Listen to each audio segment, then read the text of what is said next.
Кара суу базарын түштүктөгү дордой деп коюшат. Соода сатык деле ошондой эле деңиз контейнерлеринде соода кылышат. Товар дагы ошол жерде сакталат. Айрым соодагерлер контейнерди ижарага алса, кээси менчик ээси. Бирок баары тең администрацияга контейнер турган жер үчүн ижара акысын төлөйт жана аларды орнотууну жетекчилик менен макулдашат. 2025 жылы июндун аягында Исламбек Халилов аттуу соодагер контейнерин сатмакчы болуп, Базарком Нурбек Эргешовго келишимди макулдашууга барат. Бирок Эргешов контейнердин баасынан үлүш сурайт.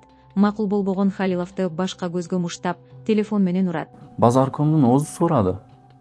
10% сөзсүз бересин деп кайра айтты да.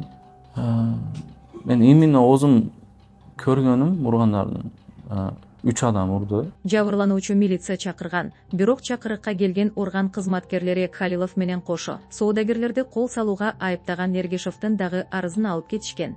Бир нече күндөн кийин Нурбек Эргешов эки тарап жарашканы тууралуу видео жарыялаган. Биздин ишке эч ким аралашканын биз каалабайбыз. Экөөбүз жараштык, агайын болдук. Окуядан кабары бар адамдар Базарком ооруканага кечирим сурап, келтирилген зыянды төлөө үчүн келгенин айтышууда. Ошол жерден соодагерден сабады деген маалыматты төгүндө деп сурана баштаган. Ал макул болбогон соң Эргешов өзү селфи видео тарткан. Эмнеге Эргешов буларга чоң муштумдугун көрсөтөт жана Кара суу базарынын соодагерлери бизнесин сактоого кандай аракет кылып жатат? Клооптон окусаңыз болот. Жолборчу жанында жолборчу жүрөт.